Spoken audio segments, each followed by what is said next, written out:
यहाँबाट हामीलाई चाहिँ कहाँ जाने कता जाने केही थाहा छैन। तल हेर न कत्रो कत्रो ढुङ्गाहरू आम्मामा। वाह खतरा लाइभ देख्न पाइयो आज यार। 7-8 बजिसक्यो आउँदाखेरि त्यो बसै भेटेन। हेलो एभ्रिवान, आज चाहिँ हामी जाँदैछौँ दुबई मरिना घुम्न। सो भिडियो के कस्तो हुन्छ अन्तिमसम्म हेर्नु होला। र आजको मौसम चाहिँ यस्तो छ, हल्का हल्का घाम लागिरहेछ, यहाँ देख्न सक्नुहुन्छ। 2 बजीको मौसममा पनि यस्तो घाम लागिरहेछ।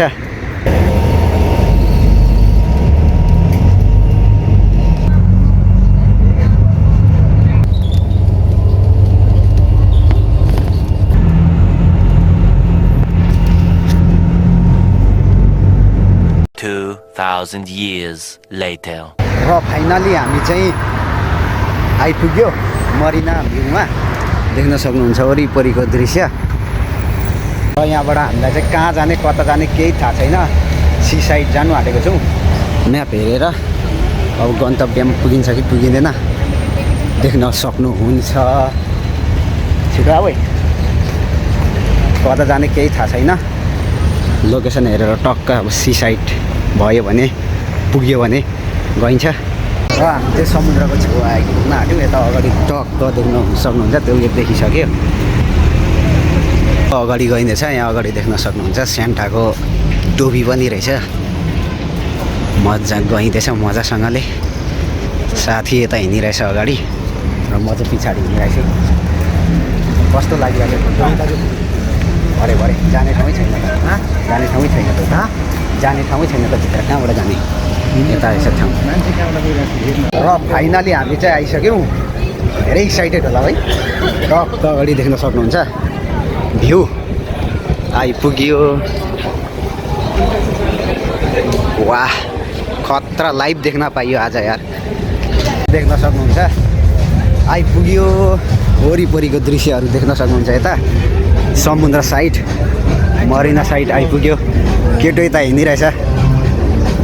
सो त्यही हो एभ्रिवान, पहिलोचोटि आयो यो ठाउँ। अगाडिको दृश्यहरू टक्कसँगले देख्न सक्नुहुन्छ एभ्रिवान। तर क्वालिटी राम्रो आएको छैन क्या। वाह चारैतिर झिलिमिली छ। यो हो क्या लाइफ भनेको अरे नि त। टुरिस्टहरू पनि टन्नै आएको छ, देख्न सक्नुहुन्छ। जताततै टुरिस्ट छ।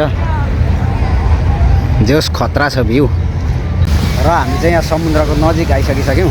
देख्न सक्नुहुन्छ वरिपरिको दृश्य, छालहरू, समुद्रको छाल हेर न, छाल म।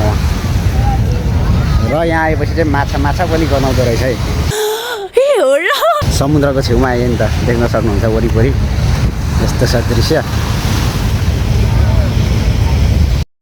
भयो तिम्रो चाहिँ कति फोटो खिचिदिनु यार।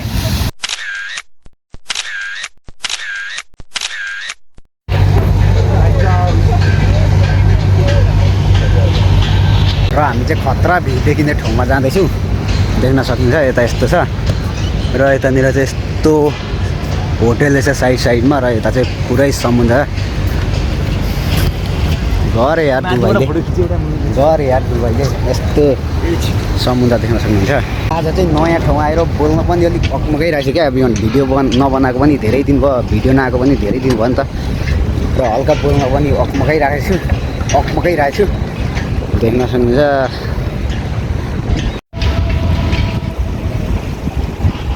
वाह वाह। यता चाहिँ यस्तो छ। यता हेर है राजेन्द्र, तल हेर न कत्रो कत्रो ढुङ्गाहरू आम्मामा। यो ढुङ्गा देख्दा चाहिँ मलाई समुद्र यस्तो लाग्छ क्या। टक्क यता यस्तो छ। यता चाहिँ मान्छेले बनाएको यो टुरिस्टको लागि यस्तो छ भने ठाउँहरू छ भने, यतातिर चाहिँ पुरै समुद्र छ है। आँखाले नभ्याइन्जेलसम्म परसम्म समुद्रै समुद्र। कस्तो लाग्यो नि घुम्न आउँदा। यच देख्न सक्नुहुन्छ त्यहीँ पुरै पार्टी चलिरहेछ जस्तो छ है यर्चमा चाहिँ।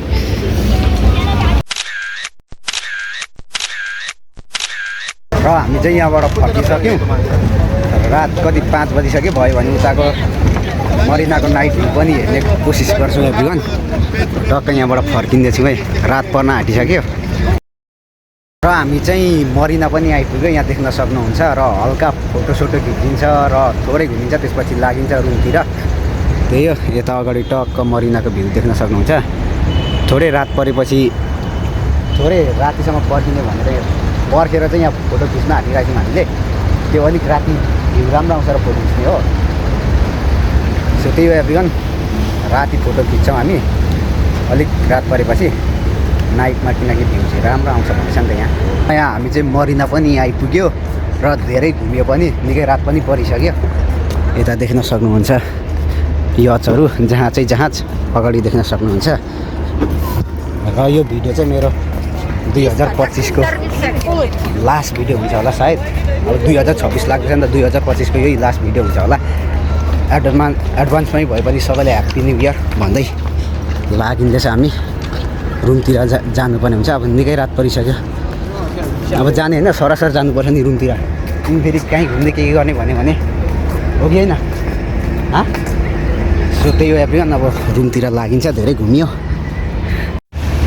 हो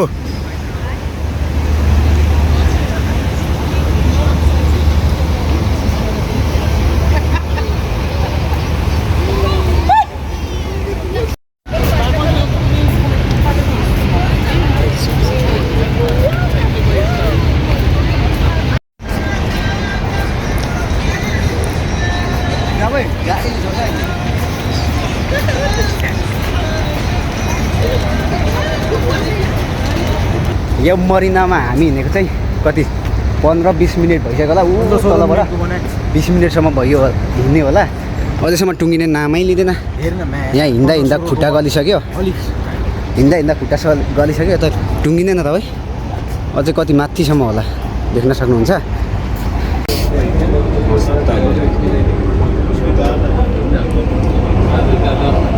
कत्रो भिड थियो ट्रेनमा देख्नु नि सो 7-8 बजिसक्यो आउँदाखेरि त्यो बसै भेटेन र ट्रेनमा आएको थियो र ट्रेनमा आउँदा पनि यति भिड थियो नि बस्ने ठाउँै थिएन होइन खुट्टा गलेर यहाँ फ्याँक भएको छ त्यही माथि ट्रेनमा बस्ने ठाउँै थिएन मस्त उभि आयो त्यही हो एभ्रिवान भिडियो यस्तै भयो